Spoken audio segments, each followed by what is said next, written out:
नमस्कार दोस्तों, OCN network में आपका स्वागत है। गए थे हरिभजन को ओटन लगे कपास, गए किस इरादे से थे वो तो अब जग जाहिर है।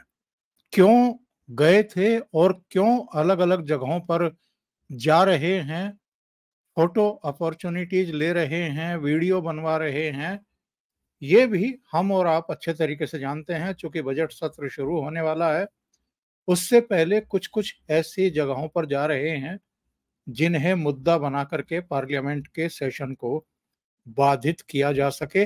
और अगर सरकार ना माने, फिर से मणिपुर पर चर्चा करने के लिए तैयार ना हो, या जो ये चाहते हैं उसके लिए तैयार ना हो, तो फिर सदन को रोको, एक बहाना मिल जाए।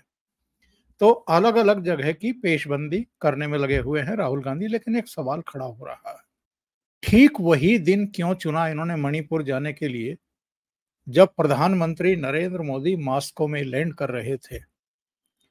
जब रूस की यात्रा पर थे तो ये मणिपुर क्यों गए? और क्या ये संयोग है या प्रयोग है कि कठुआ में ठीक उसी दिन सेना के एक ट्रक पर अटैक होता है जिसमें हमारे 5 सैनिक वीर गति को प्राप्त होते हैं और कई इस समय घायल हैं जो उधमपुर में अस्पताल में भर्ती हैं। कुछ और घटनाएं भी होती हैं साहब। मल्लिकार्जुन खड़गे ट्विटर पर आते हैं और वहां 2020 तक जो जमीन हमारे पास थी उस पर चाइना का कब्जा कैसे हो गया और चीन ने वहां पर अपने बंकर और दूसरे तमाम सैन्य ठिकाने कैसे बना लिए, ये बयान देते हैं।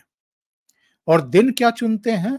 जब प्रधानमंत्री रूस की यात्रा पर होते हैं।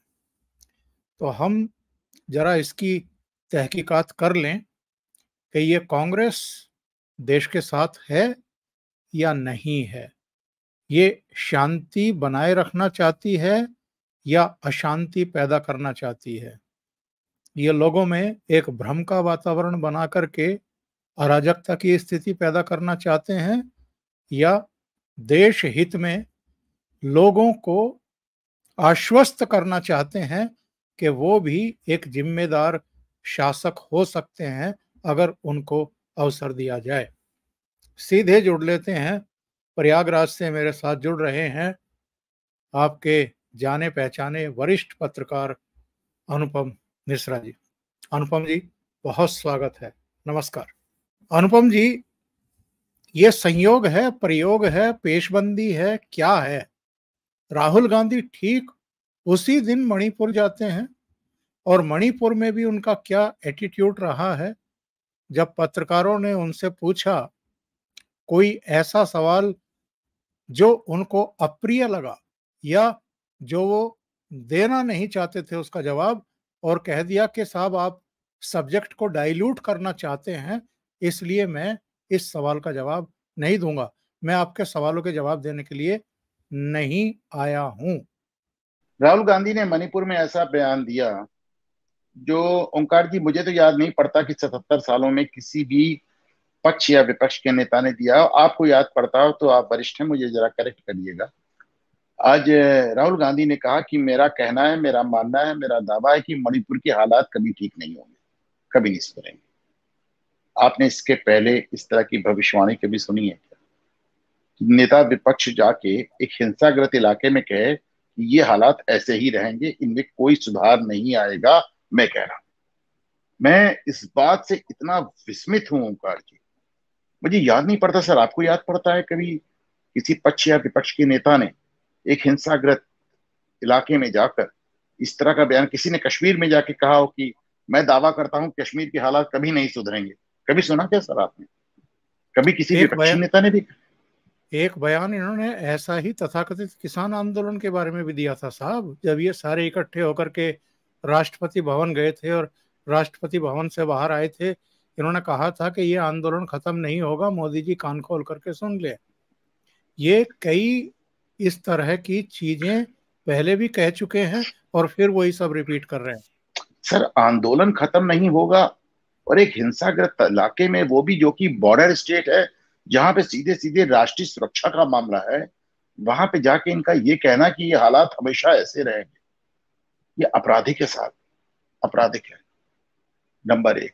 नंबर दो, मणिपुर की गवर्नर की उनके द्वारा राहुल गांधी से मुलाकात भी मैं अक्षम्य मानता हूं।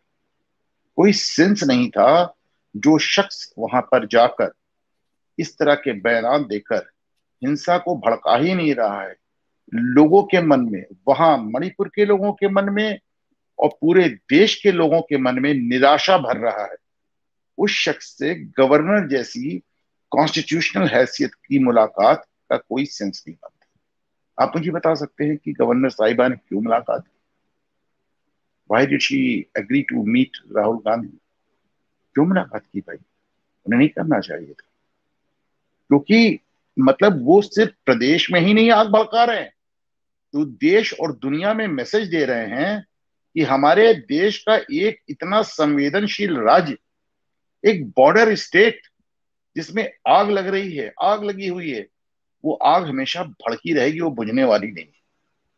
कितना साहब गैर जिम्मेदारा नहीं साहब, ये एक क्रिमिनल बयान है ओंकार जी। मतलब क्या मैं ओवर रिएक्ट कर रहा हूँ ओंकार जी?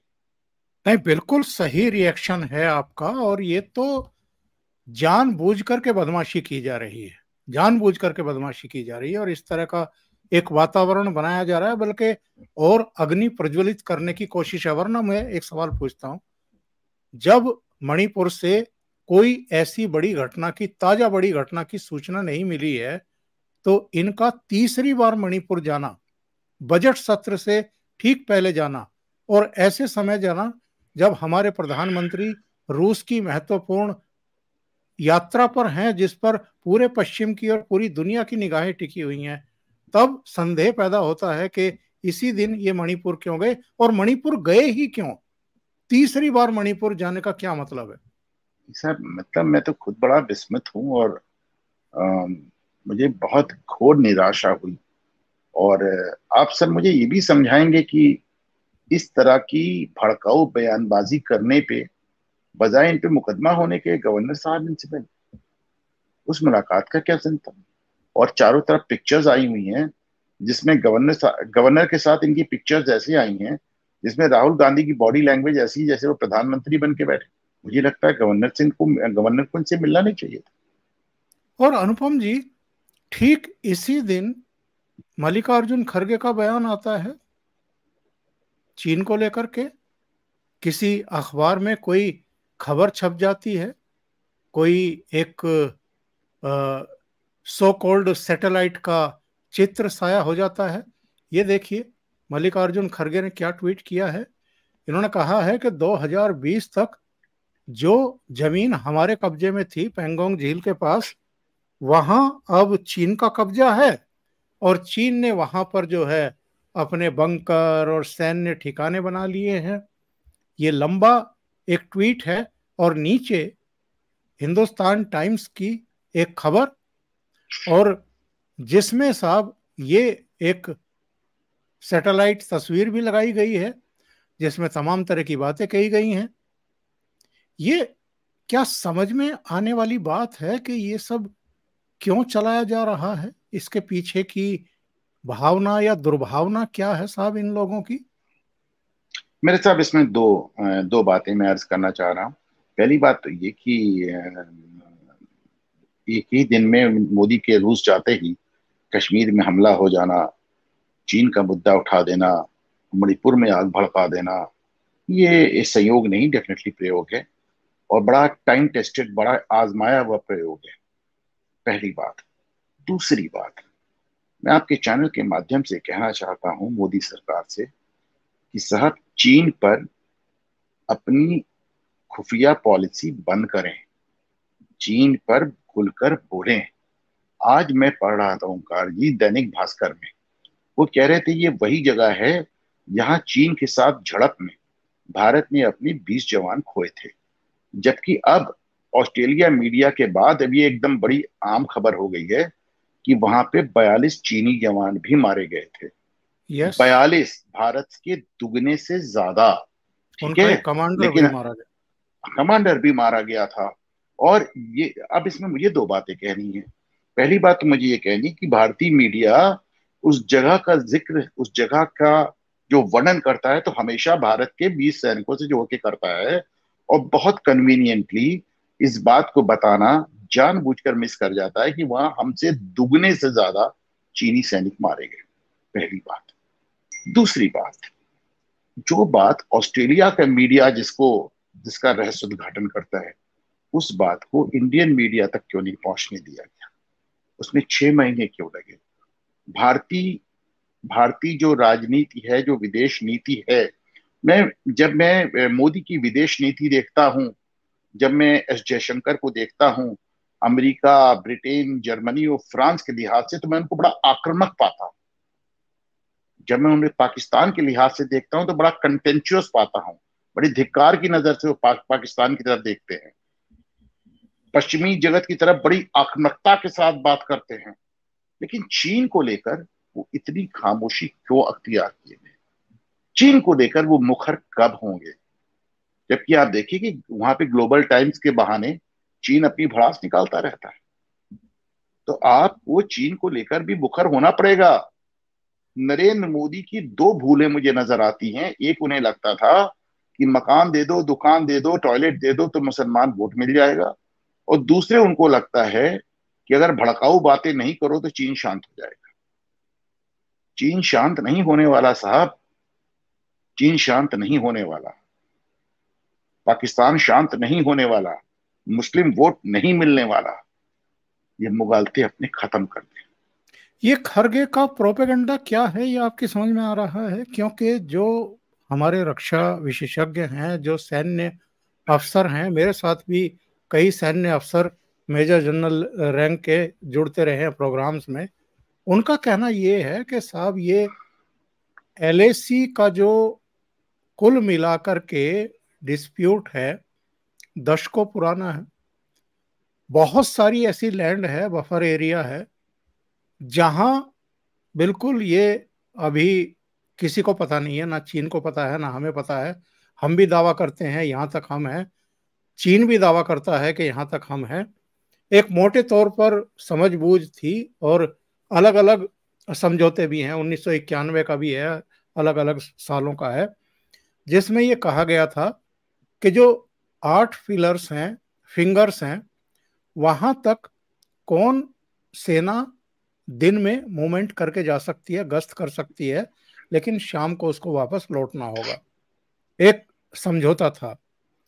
तो ऐसे में ये कह देना कि साहब एलएसी के उस पार, मतलब चीन की तरफ जो इलाका है, पेंगोंग झील के उस तरफ का, और बहुत सारे लोग अब तो जानते हैं, कोई मैं नई बात नहीं बता रहा हूं, कि पेंगोंग झील का भी 75% चीन में है, 25% अपनी तरफ है। पेंगोंग झील के उस पार चीन के इलाके वाला जो एरिया है, वहां पर चीन क्या कर रहा है क्या नहीं कर रहा है, इससे मल्लिकार्जुन खड़गे को क्या लेना देना है? और जिस कांग्रेस के टाइम में हजारों वर्ग किलोमीटर जमीन चीन ने हड़प ली, पूरा तिब्बत हड़प लिया, और साहब सियाचिन का एक पूरा इलाका पाकिस्तान ने उसको दान में दे दिया, वो कांग्रेस पार्टी आज झूठ फैलाने में लगी हुई है। किसी अखबार में कुछ भी छप जाए और आप उसको उछाल देंगे और फिर सवाल खड़े करना शुरू कर देंगे और नरेंद्र मोदी पर अटैक करना शुरू कर देंगे। और जब आप मोदी पर अटैक करने के लिए ये सब प्रोपेगेंडा फैलाते हैं, इसका मतलब आप अपनी सेना के पराक्रम पर भी सवाल खड़े कर रहे हैं। अनुपम जी, देखिए साहब, कमाल तो यही है, इस आजाद भारत ने, स्वतंत्र भारत ने सिर्फ एक युद्ध हारा है, वो चीन से हारा है, नेहरू के नेतृत्व में, और नेहरू की गलती से। उसके बाद वो आपसे चीन पर सवाल कर रहे हैं, इमरजेंसी लगाने वाले संविधान बचा रहे हैं, सिखों का नरसंहार करने वाले मुस्लिमों के लिंचिंग की बात कर रहे हैं, और उसके बाद भी वो कह ले रहे हैं और आप सुन ले रहे हैं। ये अपने आप में तमाशा है। जहां तक पेंगोंग झील का सवाल है, देखिए मेरी बात सुने, इसमें दो राय नहीं है। ये जो पिक्चर्स हैं, ये वेस्टर्न मीडिया ने रिलीज किया है, अमेरिकन सैटेलाइट से लिए गए पिक्चर्स हैं। चीन अपनी स्तर पे वहां पे ये सब चीजें कर रहा है जो पहले नहीं था। पर भारत भी तो वहां तक सड़कें बना रहा है, बंकर बना रहा है, एयरपोर्ट बना रहा है, जहां तक ए के एंटोनी कहते थे कि हमने जंगल बना के रखा है। जहां पहुंचने में हमारी फौज को 6 दिन लगते थे, अब हम वहां 6 घंटे में पहुंच रहे हैं, हमारा डकोटा वहां लैंड कर रहा है। तो आपने भी तो अपने इस तरफ से किया है ना बहुत ढेर सारा काम। जो फोटोग्राफ्स आपको सामने आए वो चीन चीन ने नहीं जारी किए, चीन उसके बारे में बात नहीं करता। इसी तरह भारत जो कुछ बना रहा है, भारत उसके बारे में बात नहीं करेगा, और उस पर सवाल उठा के सीधे सीधे राष्ट्रीय सुरक्षा पे हमला कर रहे हैं। उधर खड़गे कर रहे हैं, उधर राहुल गांधी, मतलब मैं सच कह रहा हूँ का जी, एक कभी कभी इतना डिस्टर्बिंग हो जाता है कि मुझे लगता है तो क्या बहस करूं, बहस ही करना छोड़ दूं, क्या करूं। नहीं नहीं, मल्लिकार्जुन खड़गे जो कुछ कह रहे हैं क्या वो अपने दिमाग से कह रहे हैं, नहीं या नहीं, जो इस पे सर, इस पे मैं आपसे एक बात कह लूं, क्योंकि ये मैं कहना चाह रहा था, अच्छा वो आपने पूछ लिया। जब आप मनमोहन सिंह को फिर एक बार राज्यसभा में भेजते हैं, तो उनकी ड्यूटी होती है कि व्हीलचेयर लेके बेचारे आते हैं वोट डालने, अपने घर से बैठ के बयान जारी करते रहते हैं, चल फिर नहीं पाते पर राज्यसभा आते हैं व्हीलचेयर में वोट डालने। जब आप मल्लिकार्जुन खड़गे को ऐसे पद पे बैठाते हैं जिसपे उन्होंने जीवन में नहीं सोचा था, तो उनको अपनी लॉयल्टी साबित करनी पड़ती है। मनमोहन सिंह को अपनी लॉयल्टी साबित करने के लिए व्हील चेयर पे राज्यसभा आना पड़ा, जरूरत पड़ती तो स्ट्रेचर पे आते। मल्लिकार्जुन खड़गे को भी अपनी लॉयल्टी साबित करने के लिए उन्हें ये सब साथ देखे, बात सिर्फ उनकी नहीं है, अब तो उनके साहबजादे भी कैबिनेट मंत्री हैं। क्या मुझे थकने नहीं देता मेरी जरूरत का पहाड़, और मेरे बच्चे मुझे बूढ़ा होने नहीं देते। तो मल्लिकार्जुन खड़गे का भी तो एक वंश शुरू है ना, वो अब अपने बच्चे के लिए राजनीति कर रहे हैं। वो हर मौके पे बताना चाह रहे हैं राहुल गांधी को, कांग्रेस को, सोनिया जी को, प्रियंका जी को, बडेरा जी को, कि देखिए साहब, मैं आपके एजेंडे को किस तरह लागू कर रहा हूं और किस तरह जबरदस्त तरीके से। और इस बार आपने राज्यसभा में उनकी और जगदीप धनखड़ साहब की झड़प भी देखी। कहा उसमें जगदीप धनखड़ ने कहा कि साहब से 3 लोग को मैंने अपने गृह प्रवेश में बुलाया था, खड़गे साहब उसमें एक आप थे। यहाँ लंबी लंबी तकरीरें करते हैं और बाहर निकल के कह देते हैं कि हमारा बाइक बंद कर देते हैं। क्या तमाशा बना लिया आपने। तो साहब फिर से कहूंगा कि इकलौता युद्ध जो भारत ने हारा वो चीन युद्ध था, वो कांग्रेस ने हारा, और कांग्रेस चीन नीति पे सवाल करती है। इमरजेंसी कांग्रेस ने लगाई, कांग्रेस संविधान बचाने का दावा करती है। सिखों का नरसंहार कांग्रेस ने किया और कांग्रेस अल्पसंख्यकों की बात करती है। ये आप देख लें, ये आप देख लें, बड़ा क्लियर कट है, इसमें कहीं कोई डाउट नहीं है। लेकिन एक सवाल ये है, जब सोशल मीडिया आया था और नरेंद्र मोदी प्रधानमंत्री बने थे, तो पहले 2 दौर में यह कहा गया था ओंकार जी कि साहब बीजेपी की सोशल मीडिया ताकत का कोई जवाब नहीं, उसने कांग्रेस को ध्वस्त कर दिया। आपको ये बात मानना पड़ेगा कि सोशल मीडिया पर नैरेटिव बनाने में कांग्रेस लीड ले रही है। आप सिर्फ रिएक्ट कर रहे हैं, और रिएक्ट भी ठीक से नहीं कर रहे हैं। आप जब राहुल गांधी इस तरह की बातें करें, वो जाते कहाँ है, मैं कहना नहीं चाहता टीवी पे, क्या मुझे नजर नहीं आ रहा है कि जब आप उस शिविरों में जाते हैं, शरणार्थी शिविरों में, तो कौन से शरणार्थी हो, किस शिविरों में आप जा रहे हैं, क्या मुझे नहीं मालूम कि दुनिया को नहीं मालूम? किन लोगों के बीच में जा रहे हैं, किन लोगों को भड़का रहे हैं, किसे नहीं मालूम ये बात? और उसके बाद आप इस तरह की बातें करते हैं। आपको तो जाने से ही रोक दिया जाना चाहिए। जहां पे आग लगी, आपको पूरा अख्तियार है उनको रोकने का। Throw him out. जी, तो बस ये मैं कह रहा हूं कि आपको उन्हें घुसने ही नहीं देना चाहिए। तो घुसने देना तो छोटी बात है, आपने उनको गवर्नर से एंटरटेन करा दिया। आप ही साहब बताएं, साहब आप सीनियर है मेरे, इसका क्या सेंस? और ये जो नाटकबाजी हो रही है, ये हाथरस के चित्र हैं। ये वो वीडियो जो अग्निवीर के लिए इन्होंने पार्लियामेंट में रक्षा मंत्री के द्वारा बयान दिए जाने के बावजूद अगले दिन फिर जारी किया था, एक तरफा वीडियो, जैसे अरविंद केजरीवाल जारी करते रहे वैसे ही अब राहुल गांधी ने भी सीख लिया।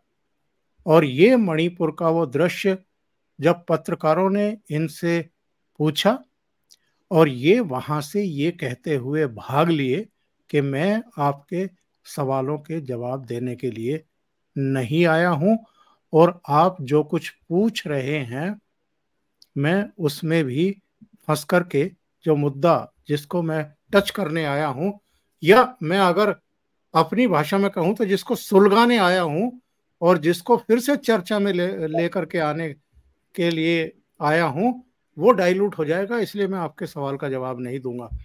तो तानाशाह कौन है, मीडिया से भागता कौन है, मीडिया के सवालों के जवाब कौन नहीं देता है? प्रधानमंत्री ने तो चुनाव प्रचार के दौरान भी 82 इंटरव्यू दिए। राहुल गांधी ने कितने इंटरव्यू दिए थे? और जब भी कोई पूछता है तो ये कह देते हैं कि ये तो बीजेपी का नैरेटिव आप चला रहे हैं, और एक टी शर्ट खरीद लीजिए या मैं आपको गिफ्ट कर देता हूं जिस पर कमल का फूल सीने पर लगा हुआ हो। देखिए, राहुल गांधी कोई ना हर बात किसी ना किसी से सीख के आते हैं। ये बात वो अखिलेश यादव से सीख किया है। अखिलेश यादव पिछले 4-5 साल से मीडिया से इसी स्तर से बात कर रहे हैं। हमने देखा वो प्रेस कॉन्फ्रेंसेस में लोग कहते हैं कि पत्रकारों से कहते हैं मैं आपके कपड़े का रंग देख के आपकी जाति बता देता हूँ, आपका धर्म बता देता हूँ, आपकी पार्टी बता देता हूँ। इस तरह की बातें वो करते रहते हैं। और अपना सरनेम बताओ, अपना जाति बताओ, तुम्हारी जाति का नाम सुन के हम तय करेंगे कि तुम किस पार्टी से जुड़े हो। ये अखिलेश यादव पिछले 5 साल से कर रहे हैं। ये उन्हीं से सीखा हुआ इनका नैरेटिव है, जिसको ये और ही फूहड़ अंदाज में पेश कर रहे हैं। और लेकिन कभी कभी तो ये अपनी पार्टी को ऊपर चढ़ बैठते हैं। एक बार राजदीप सरदेसाई को आपने देखा कितनी बुरी तरह इन्होंने डपटा, और उन्होंने कहा कि राजदीप सरदेसाई तुम कांग्रेस के प्रवक्ता बनना छोड़ दो। ओपन प्रेस कॉन्फ्रेंस में कहा, पता है साहब, ये तो राजदीप सरदेसाई का ही मादा है कि वो इसको ले लेते हैं। तो वो ये बड़ा कन्वीनियंट हो गया है कि आज की तारीख में आपसे ऐसा जो भी सवाल पूछा जाए जिसका आपके पास जवाब ना हो। लेकिन मुझे याद है बहुत शुरुआत में दूरदर्शन के दिनों में, मुझे याद है उस समय लालू यादव मुख्यमंत्री थे बिहार के, तो उनसे एक सवाल पूछा गया कि साहब बिहार में बहुत ढेर सारे बेकार हैं, उनका आप क्या करेंगे? तो बोले हम सबको एक एक कार दे दूंगा तो बेकार नहीं रह जाएंगे। तो ये जोकराई का एक विदूषक टाइप का जवाब देके उन्होंने उसे टाल दिया। आज उससे बेहतर तरीका आ गया है। आपके पास सवाल का, अगर आपके पास ओंकार जी के सवाल का जवाब नहीं है तो आप कह दिए ओंकार जी आप भाजपा के आदमी, आप संघीय आदमी, आप पत्रकार के रूप में एक बीजेपी का एजेंडा चलाने आए, मैं आपके सवाल का जवाब नहीं दूं। और ये बहुत कॉमन। आज प्रधानमंत्री नरेंद्र मोदी रूस की यात्रा पर पहुंचे हैं और उनका वहां पर स्वागत भी हुआ है, और पुतिन के डिनर पर भी, व्यक्तिगत डिनर पर भी पहुंचे हैं, राजकीय भोज नहीं है। वहां के चित्र भी आए हैं साहब, और जो गर्मजोशी है दोनों के बीच में वो देखने लायक है। मैं ये जानना चाहता हूं साहब, ये जो 3 घटनाएं हुई हैं, मणिपुर, राहुल गांधी का पहुंचना, जो जो उनको कहना था उन्होंने कह दिया, मल्लिकार्जुन का खड़गे का ट्वीट करना, और कठुआ में ये अटैक होना जिसमें हमारे 5 सैनिक शहीद हुए हैं, क्या ये सब डिजाइन किया हुआ है? और मास्को यात्रा की उतनी चर्चा ना हो, उतना कवरेज ना होने पाए, इसकी जो रिलीवेंसी है पुतिन की और मोदी की मुलाकात की, जिस पर पूरा पश्चिमी जगत जो है नजरें गड़ाए हुए था, इसको मीडिया में उतना स्थान ना मिलने पाए, अलग अलग घटनाओं और चर्चाओं की वजह से ये एक डिजाइन किया गया। ये जो 3 घटनाएं हैं, संयोग है ये? देखिए, ऐसा है कि प्रधानमंत्री नरेंद्र मोदी का पहुंचना वहां इस बार इसलिए इम्पोर्टेंट है क्योंकि व्लादिमीर पुतिन इस समय दुनिया में अलग थलग पड़ गए हैं। वो बहुत अकेले हो गए हैं, और उनके पास अगर कोई साथ है तो सिर्फ 2 तानाशाहों का साथ है। एक तरफ आपको नॉर्थ कोरिया के किम नजर आते हैं, और दूसरी तरफ आपको चाइना के शी जिनपिंग नजर आते हैं। तो ये सिर्फ उनके पास 2 तानाशाहों का साथ है। ऐसे में दुनिया के सबसे बड़े लोकतंत्र का नेता जब वहां पहुंचता है तो जाहिर सी बात है कि पुतिन को बहुत जबरदस्त बूस्ट मिलता है। लेकिन हमें याद रखना चाहिए कि रूस जो है एक प्रीडोमिनेंटली बहुतायत एक क्रिश्चियन मुल्क है। ऐसे में जब राहुल गांधी जहां के एक ईसाई शरणार्थियों के बीच में खड़े होकर कहते हैं ये आग नहीं बुझेगी, तो वो रूस में मैसेज देते हैं। दूसरी बात, रूस का जो सबसे बड़ा साथी आज की तारीख पे चीन है। तो ऐसे में जब मोदी वहां पे हैं और मल्लिकार्जुन खड़गे चीन चीन का मुद्दा उभारते हैं, तो कहीं ना कहीं उसका एक लिंक भी आपको रशिया विजिट से जुड़ा हुआ नजर आता है। यानी कुल मिलाकर 3 बातें कि ईसाइयों के मुद्दे पे, चीनियों के मुद्दे पे, उनको रशिया में प्रधानमंत्री मोदी को दबाव में ले आओ, और दूसरे इस बात को साबित करो कि साहब मणिपुर जल रहा है, चीन से हम हार रहे हैं और मोदी रूस गए हैं। एक इस नैरेटिव को बना। बीच चुनाव में कुछ घटनाएं हुई थी अनुपम जी, आपको याद होंगी, और प्रधानमंत्री नरेंद्र मोदी ने नाविका के साथ इंटरव्यू में उसका इंडिकेशन दिया था। उन्होंने कहा था कि चुनाव पर दुनिया भर के देश टिप्पणियां करें, उससे हमें परेशानी नहीं है, लेकिन मैं ये देख रहा हूं कि हस्तक्षेप करने की कोशिश हो रही है। उनका इशारा किस तरफ था ये भी हम और आप जानते हैं। हस्तक्षेप रूस ने तो नहीं किया था, हस्तक्षेप ब्रिटेन ने किया था। वहां की एक अदालत ने कोवैक्सीन को लेकर के कुछ फैसला दिया था, टीका टिप्पणी की थी, भारत को बदनाम करने की कोशिश की थी। यहाँ पर मोदी पर अटैक होने शुरू हो गए थे कोवैक्सीन को लेकर के, कोविशील्ड को लेकर के। अमेरिका के फॉरेन अफेयर्स ने केजरीवाल को लेकर भी हंगामा शुरू कर दिया था। यूएन से भी टिप्पणी आई थी, जर्मनी से भी टिप्पणी आई थी, और अमेरिका के फॉरेन अफेयर्स डिपार्टमेंट ने भी टिप्पणियां की थी केजरीवाल की गिरफ्तारी को लेकर के। तब नरेंद्र मोदी ने ये कहा था कि ये सब जो हो रहा है, जो हस्तक्षेप हो रहे हैं चुनाव में और हमें नुकसान पहुंचाने की कोशिश हो रही है, हम इनको देख रहे हैं। क्या मॉस्को की यात्रा पश्चिम को भी एक संकेत है? सर, सिर्फ चुनावी हस्तक्षेप के लिहाज से मॉस्को की यात्रा नहीं है। आप देखिए, हमारे युवा दर्शकों को शायद ना याद हो ओमकार जी, पर आप तो जानते हैं कि भारत और रूस की बड़ी टाइम टेस्टेड दोस्ती है। जब साहब दुनिया में हमारे साथ कोई नहीं खड़ा हुआ तो वो खड़े थे। बांग्लादेश युद्ध आपको याद होगा, जब तक हमारी जीत एकदम मुकम्मल नहीं हो गई, उस सिक्योरिटी काउंसिल में वीटो डाले रहे। उन्होंने हर जगह हमारा साथ दिया सर। और मतलब बड़ी, मैं तो बता रहा हूँ, आप मॉस्को जाइए और आप किसी से बात करें तो आपको महसूस होगा कि एक आम रूसी के दिल में भारतीयों के लिए बड़ी गुडविल है, बड़ी गुडविल आपको नजर आएगी बहुत, मतलब और आज के नहीं, जमाने पहले थे। मुझे याद है गोरबचोव आए थे भारत, तो राजीव गांधी ने उस समय अपने बाल सखा अमिताभ बच्चन से उनकी मुलाकात कराई थी। कहा था साहब ये भारतीय सुपरस्टार है। तो मिखाइल गोरबचोव ने कहा था कि हम रूसी सिर्फ एक सुपरस्टार को जानते हैं, राज कपूर। हाँ, हाँ, सर पे लाल टोपी, रूसी फिर भी दिल है हिंदुस्तानी। तो मतलब साहब एक बहुत पुराना संबंध है, बड़ा जज्बाती संबंध है। और मैं इसको किसी भावनाओं में बह के नहीं कह रहा हूँ, क्योंकि जो इंटरनेशनल रिलेशंस होते हैं वो किसी जज्बात की गिरवी नहीं होते। जो इंटरनेशनल रिलेशंस होते हैं वो अपने स्वार्थ से बनाए जाते हैं, और ये भी संबंध स्वार्थ के हैं। लेकिन आप देखें कि सबसे बड़ा इसका टेस्ट कब गुजरा। ये टेस्ट तब गुजरा जब हम अमेरिका के करीब होते चले गए। एटॉमिक डील के बाद हम अमेरिका करीब होते ही चले गए, लेकिन रूस ने हमसे संबंध खत्म नहीं किए, डाउनग्रेड नहीं किए, कम नहीं किए। बीच में एक समय के लिए रूस और पाकिस्तान में कुछ दोस्ती नजर आ रही थी। भारतीय विदेश मंत्रालय ने इस पर सख्त एतराज जताया और रूस ने अपने पांव पीछे खींच लिए। सिर्फ इतना ही नहीं, जिन मुद्दों पे उसने उसने जो एक ऑयल वगैरह देखने की भी बात कही थी वो भी खत्म कर दिया। तो साहब उन्होंने हमारे लिए थोड़ा सा क्वाड को लेकर के टेंशन में था रूस। देखिए साहब, क्वाड से रूस को बहुत, क्वाड से असली फर्क पड़ेगा चीन को। वैसे भी जो क्वाड है, हाँ, जो क्वाड है वो चाइना सेंट्रिक है, वो चाइना सेंट्रिक है। वो चीन को ही घेरने के लिए। हकीकत ये है कि क्वाड का जो पूरा कार्य क्षेत्र है वो रूस के परिक्षेत्र कहीं छूता भी नहीं। तो साहब ये चाइना सेंट्रिक स्कीम है, और जो क्वाड को लेके वो उनकी दिखा रहे थे, वो सिर्फ इसलिए दिखा रहे थे कि चीन के प्रति अपनी वफादारी दिखा रहे थे, क्योंकि चीन उनके साथ खड़ा हुआ है। रूस व्यक्तिगत रूप से क्वाड से बिल्कुल अछूता है। आपने अभी एक शब्द का प्रयोग किया, मैं उस शब्द पर एक सवाल आपसे पूछना चाहता हूं।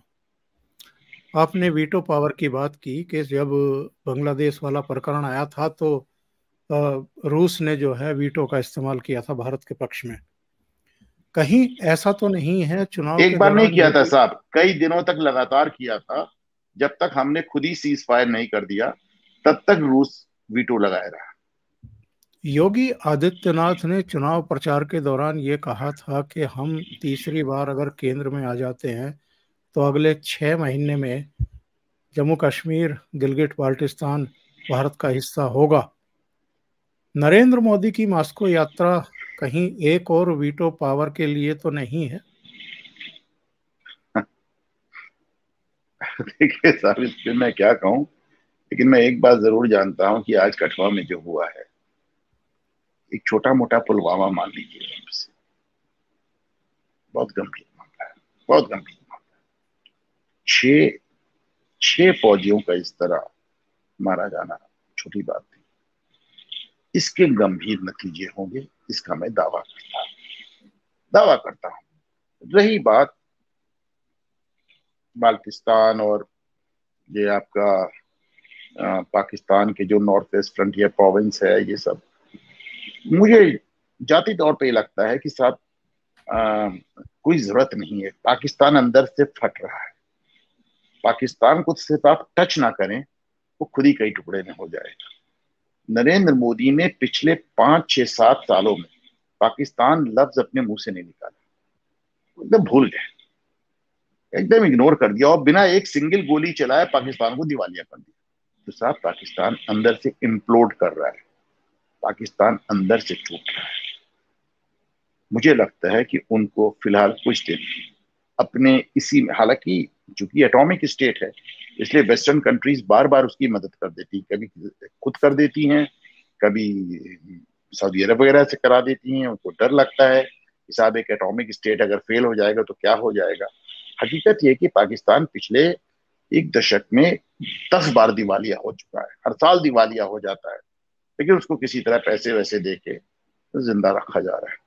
अभी देखने की बात होगी कि साहब आप कितने दिन आईसीयू में इस मरीज को चला दें। बहुत बहुत धन्यवाद अनुपम जी, जुड़ने के लिए, ओशियन नेटवर्क के लिए इतना समय निकालने के लिए और कई मुद्दों पर चर्चा करने के लिए। Thank you so much. नमस्कार।